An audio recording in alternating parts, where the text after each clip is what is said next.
जय माता दी। क्या आप जानते हैं कन्या पूजन में एक छोटी सी गलती आपकी पूरी पूजा को बेकार कर सकती है। जी हाँ, आप बिल्कुल सही सुन रहे हैं, सही समझ रहे हैं। नवरात्रि में अष्टमी या नवमी के दिन कन्या पूजन का विशेष महत्व होता है। कहा जाता है कि 2 से 10 वर्ष तक की कन्याएं स्वयं माँ दुर्गा का ही रूप होती हैं।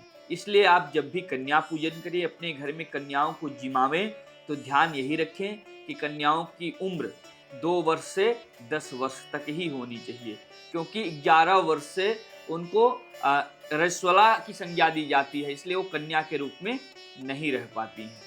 अब आइए जानते हैं कि कन्या पूजन के लिए सबसे पहले क्या करना चाहिए। शास्त्र आदेश देते हैं कि जिस दिन भी आपको कन्या पूजन करना हो, मान लिया आप अष्टमी के दिन कन्या पूजन करते हैं, तो आपको सप्तमी के दिन ही कन्याओं को आदर पूर्वक निमंत्रण दे देना है।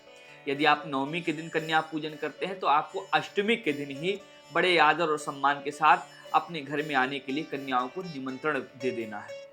घर और पूजा स्थल को एकदम से साफ सुथरा रखना है। जब कन्या आए तो उनके चरण धुलाएं पानी से या दूध से, क्योंकि स्वयं भगवती का ही रूप होती हैं। तो आप जो संभव हो सके जल या दूध से आप उनके चरण को धुलाएं, उनके माथे पर तिलक लगाएं, हाथ में मूली और माथे पर चुनरी बांधें। इसके बाद देसी घी का दीपक जलाकर उनकी आरती करें। सबसे महत्वपूर्ण बात क्या है, उन्हें प्रेम से हलवा पूरी खिलाना और काले चने का भोग लगाना। देखिए, जरूरी नहीं है कि आप उनको भोजन कराकर आपका कार्य खत्म हो गया। वो स्वयं साक्षात जगदम्बा का ही रूप है, इसलिए जितना ही भाव आपके पास रहेगा, उतना ही माता का आशीर्वाद आपको प्राप्त होगा और उतना ही आपको खिलाने का पुण्य प्राप्त होगा। ऐसा नहीं कि आप कन्या ले आए, जिमाए, खिला दिए, भैया पैसा दे दिए जाओ, ऐसा नहीं।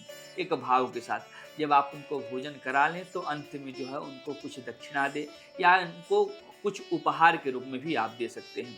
और बाद में उनके चरण स्पर्श करें, उनसे आशीर्वाद मांगें। और ध्यान रहे रहे कि जब कन्या आपके घर से जाने लगे, तो आप उनको थोड़ा सा चावल दे दें, तो वो कन्याएं चावल यानी अक्षत को आपके घर में आपके ऊपर छिड़क दें, छिड़काव कर दें। ऐसा करने से आपके घर में धन धान्य सदैव बने रहता है, क्योंकि ये छिड़काव स्वयं जगदम्बा के हाथ से हो रहा है।